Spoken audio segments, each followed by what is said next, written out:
Hello and welcome back to the Cape CopCast. I'm Officer Mercedes Simons with the Public Affairs Office, and today we have two special guests, and I'll let you guys introduce yourselves. I'm George Schwigk. I'm a traffic homicide investigator with the Cape Police Department. As everyone does, I started off in patrol. Most of it was on nights, and then I kind of took an interest in traffic crashes and took a bunch of classes and kind of got selected for the traffic homicide unit. Awesome. So how many years do you have on total with the police department? I started in 2018, so supposed to be good at math here. Seven?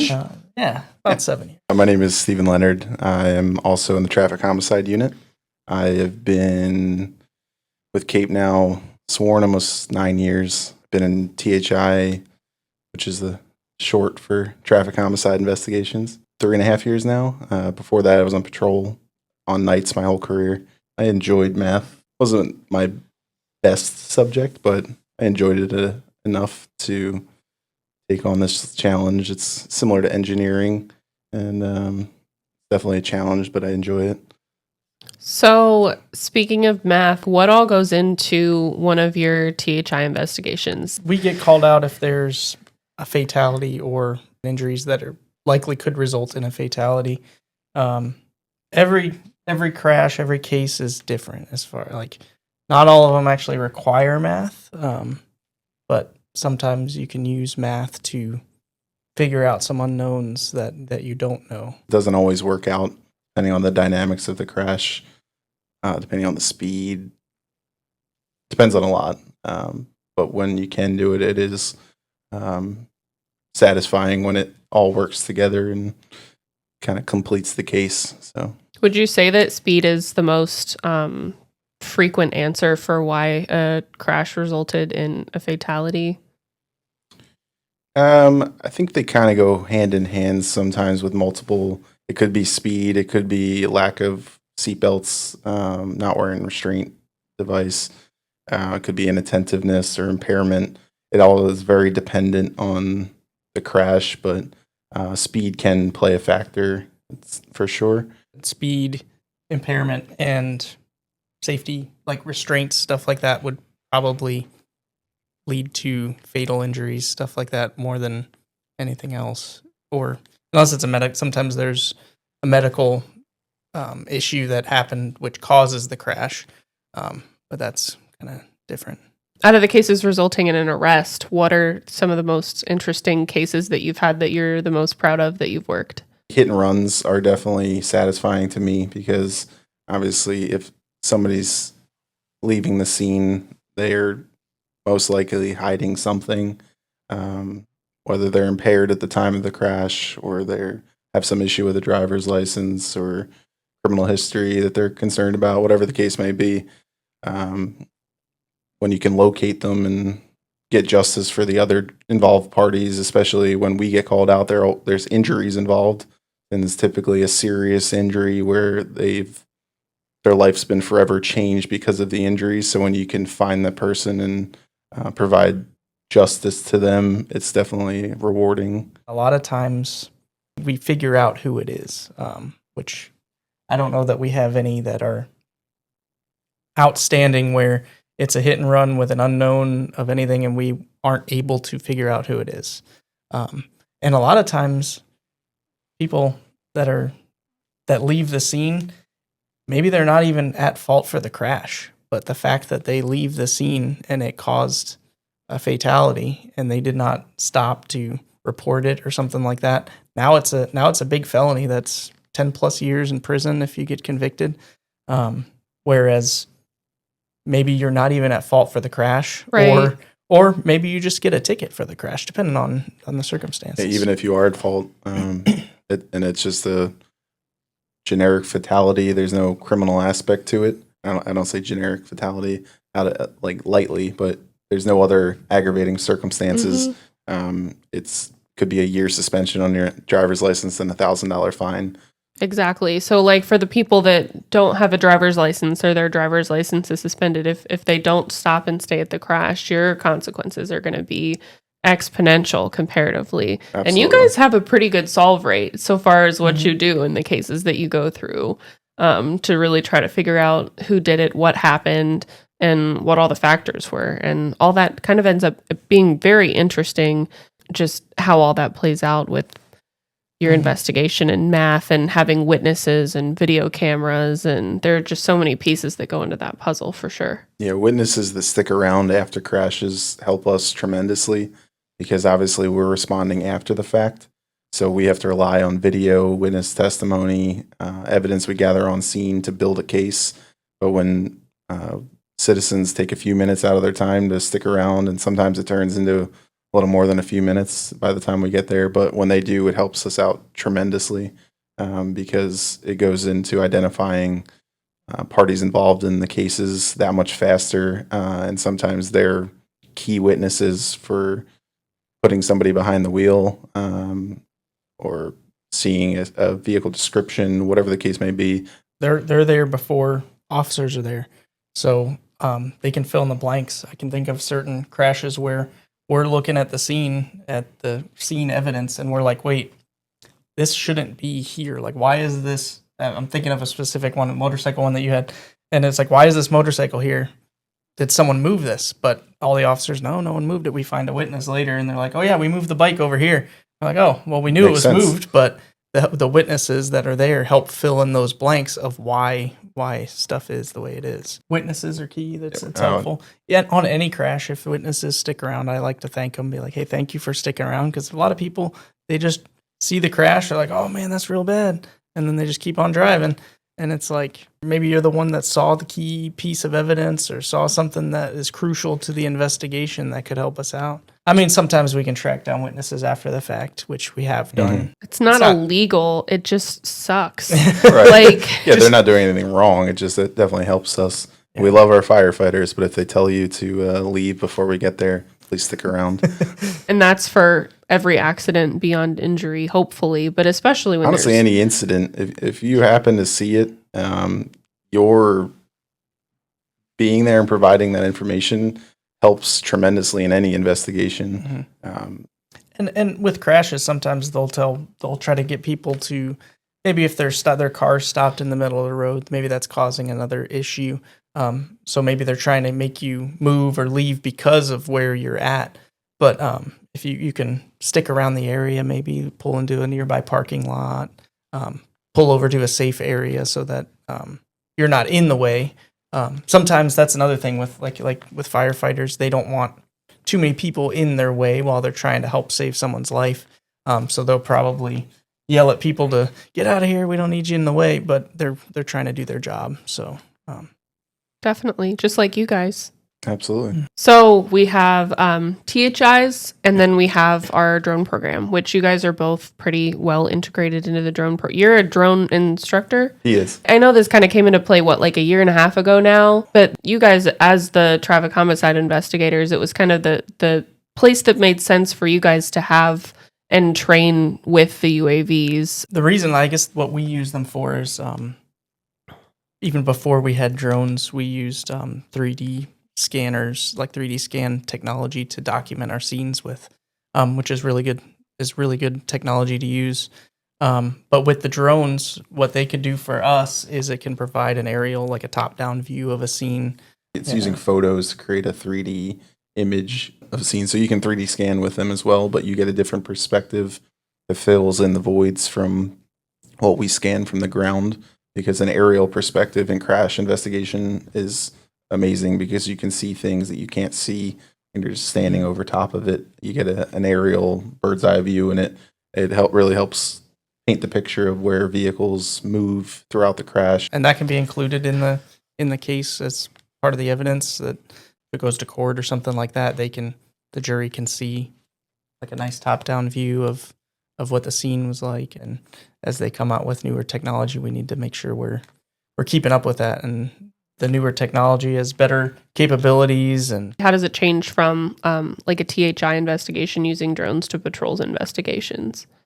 So patrol uses more basically what we would previously call out a helicopter for. It's mainly search, whether it be for a suspect, for active investigations, active felony investigations, or locating people, missing people, which happens every day, it seems like. So you get that bird's eye view. You can use thermal imaging, which the new ones will have even world's better thermal imaging capabilities, but it gives you the ability to respond immediately and send up a UAV to try and locate somebody as soon as possible without having to call out a helicopter. It's a fraction of the cost to operate, charging batteries and swapping them out if you need to versus having to fly back to refuel. And we're not replacing what they do, what aviation unit does. It's just sometimes if it's like you said, weather, like I don't know if you mentioned that, but weather, maybe it's raining somewhere else in the county and that would prevent them from coming. But over here in North Cape Coral or something, it's not. The weather's fine. But we can launch from like right nearby versus having to fly to where the scene is. Yeah. I think it's also a huge asset in missing persons cases because we have so much water here. Especially if driving around town, you'll think, oh, I can just get from this street to this street, but really there's a canal in the middle and you have to go all the way around. But the drones have the ability to go over water, so you can see very quickly in a small area things that you probably wouldn't be able to get to as fast from a vehicle, let alone having the aerial view. Absolutely. So when we put up a drone at an event like Red, White, and Boom, what exactly are you looking for? It's really just security. I mean, just to be up in the event something happens, and be ready to go. It's just a better vantage point, I guess, than officers on the ground. It just gives us a better ability to provide that much more safety and security to the event itself and the public that are there attending. Like I said, you can scan back and forth for things that seem out of place, or if something gets called in over the radio, you can hone in on that area, and there might not be responding officers there yet, so you can kind of get an eye of what's going on to let the other officers know, or if the officer is involved in something, give out a description of what's going on. There's always people that get lost or get separated from their party, like medical calls. Yeah. Well, I know we had one little girl that went missing, and I think they said she was wearing a pink shirt with blue jean shorts. So when an officer is just looking in a crowd, you can only see directly who's in front of you versus you guys can go up above and then look down and tell an exact location potentially of where someone would be. Absolutely. Mm-hmm. Which luckily they were found very quickly. We didn't have to, go to evasive maneuvers to try to find them, but we could. I think that's one of those situations where especially having you guys there is absolutely essential. So how many call outs do you guys usually have? I know you track those stats per year. How many times do you guys get utilized? There has been an increase over the last few years, unfortunately. But I would say I think we've been in the 50s the last few years and hovering around the 20 fatalities a year. Some years are more than others. But we do seem to be generally increasing over the last few years. They just have an interesting blend of drivers down here. You have people that live here full time, and then you have people that are retired, and some folks aren't in a hurry to go anywhere, and then other folks are in a hurry to get to work, to live their daily lives, whatever the case may be, and they don't always blend well together. We also have increase in like bicycles, electric scooters. So it's not, we don't always have just vehicle versus vehicle. There's, with greater population, we have more pedestrian traffic that maybe there wasn't in the years past. Especially the electric bikes and vehicles have gotten much faster over the years and more common. You can get somewhere a lot quicker and don't have to pedal your own bike, or you can push a button and get yourself where you need to go, but not all of them are street legal or the right class of bicycle versus electric motorcycle per se, or they go over 28 miles an hour. Basically, it's not an electric bicycle, and they are technically not allowed to be on the road.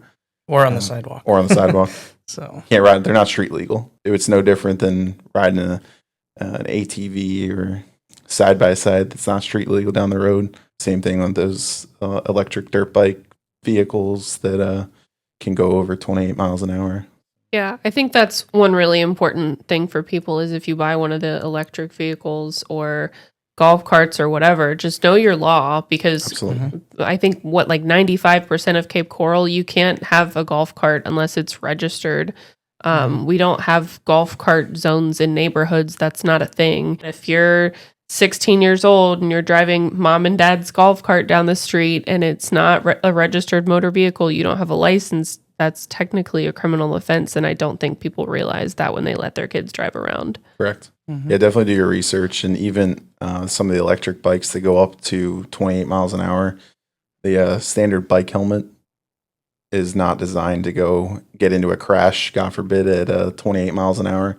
So if you're going to be riding some of the class 2 or class 3 bicycles, I would definitely recommend getting a more Motorcycle secure helmet or DOT something, yeah. helmet. They're much safer because we've seen crashes with bicycles where people had bicycle helmets on, but they were going 20 miles an hour, and the bike helmet's not going to do what it's designed to do when you're going that fast. So, have you seen an increase in crashes for like the e-bikes and things like that? Just Yes. because they exist now. Yeah. Yeah, mostly it's. I don't think. I think just most of our bicycle crashes now are turning out to be electrified bicycles. I think just because they're more and more common, they're more affordable, they're becoming more and more mainstream, so they are becoming more prevalent. But they do increase the speed that you can go on it, which is great. But you just have to do it safely. Yeah, and I think people probably don't see them coming either, especially if they choose to ride on the sidewalk. You're They not travel so expecting- fast. You're the average human person over the age of 25 is not used to seeing electric bicycles. They're used to seeing the speed of an average bicycle, which is I don't know, 12. 8 to 12 miles. Yeah, an hour. 8 to 12, and now it's 28 Up to more or less. take an extra look when you're coming up to intersections to make sure there's no motorcycles or bicycles coming from either direction. Because I know we have a lot of medians that you can drive straight across.